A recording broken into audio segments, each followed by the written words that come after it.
Watak dan perwatakan. Watak boleh dijelaskan sebagai sifat seorang yang zahir dan batin. Ia merangkumi budi pekerti, tabiatnya, tingkah laku, jiwa dan pemikirannya.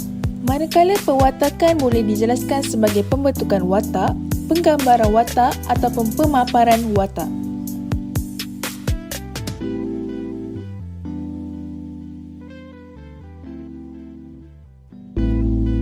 Novel ini mengisahkan kehidupan seorang wanita yang penuh dengan suka dan duka iaitu Asa Samia. Dia merupakan seorang wanita yang jelita dan mempunyai kepribadian yang baik. Namun, disebabkan sifat tamak kedua orang tuanya, hidup Asa Samia yang selama ini bahagia bertukar derita kerana terpaksa berpisah dengan kekasihnya, Anas Samandra, dan terpaksa berkahwin dengan lelaki bukan pilihannya, Misa Sagaraga. Kahwinan yang dianggap akan membahagiakan Asa Samia oleh ibu bapanya itu sebenarnya telah bertukar derita. Disebabkan itu, Asa Samia telah menjadi kurang siuman dan sering duduk di bangku di tepi jalan sambil bernyanyi lagu ligal-ligal manja untuk anaknya Laila Anurisa. Penderitaan yang ditanggung itu dilalui sehingga akhir ayatnya. Perwatakan Asa Samia. Antara perwatakan yang dibawa oleh Asa Samia adalah kekasih Anas Samandra, seorang gadis yang cantik, isteri kepada Misa Sagaraga dan puteri tunggal Tuan Setiawan Tanjung dan Puan Suari Alimin. Kekasih Anas Samandra.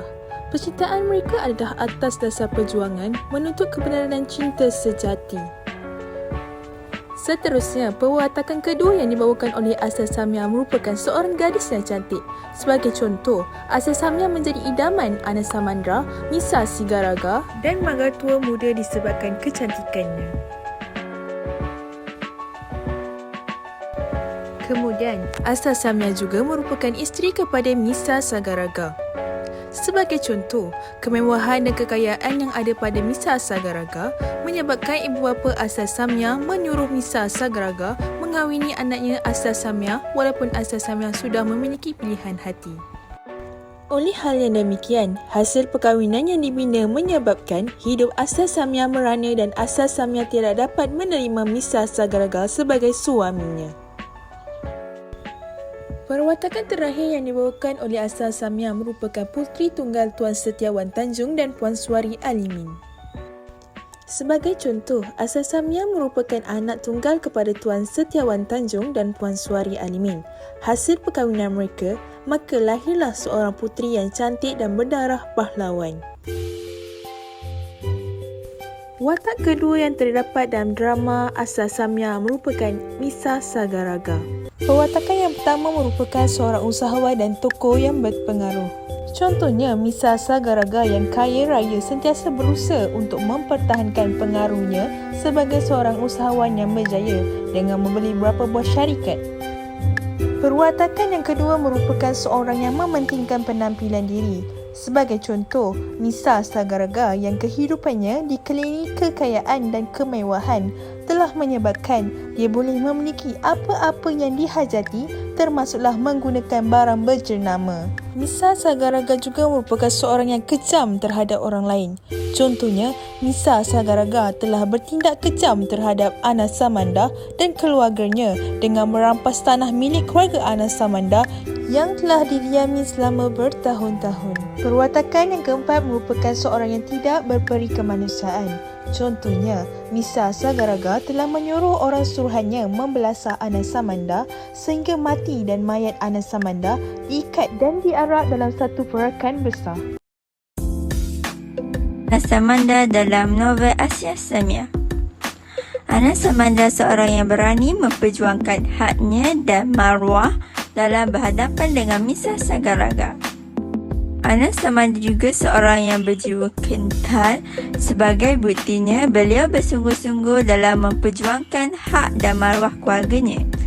Selain itu, Anas Samandra juga seorang yang yakin dengan perjuangannya dalam menuntut hak serta maruah milik keluarganya setelah semuanya dirampas.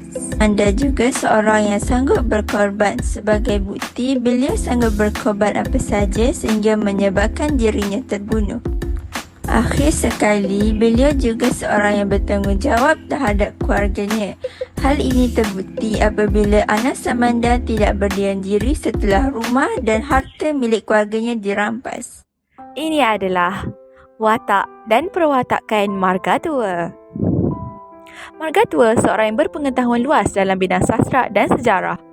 Hal ini dapat dibuktikan apabila Margatua mempunyai kepintaran ilmu sejarah dan sastra yang luar biasa kerana Margatua merupakan seorang munshi.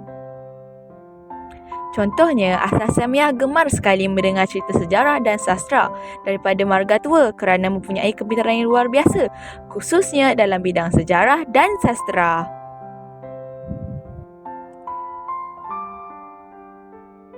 Selain itu, Margatua juga merupakan seorang yang baik hati. Margatua mengambil Laila Anurisah dan menjaganya buat sementara waktu selepas Laila dihalau oleh Misa Sigaraga.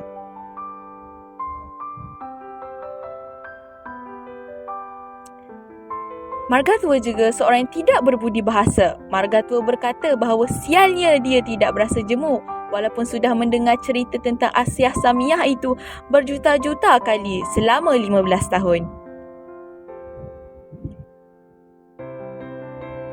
Dan Margatua juga seorang yang tidak romantik. Margatua mengakui bahawa dirinya bukanlah seromantik Anasamanda untuk Asyah Samiyah. Contohnya,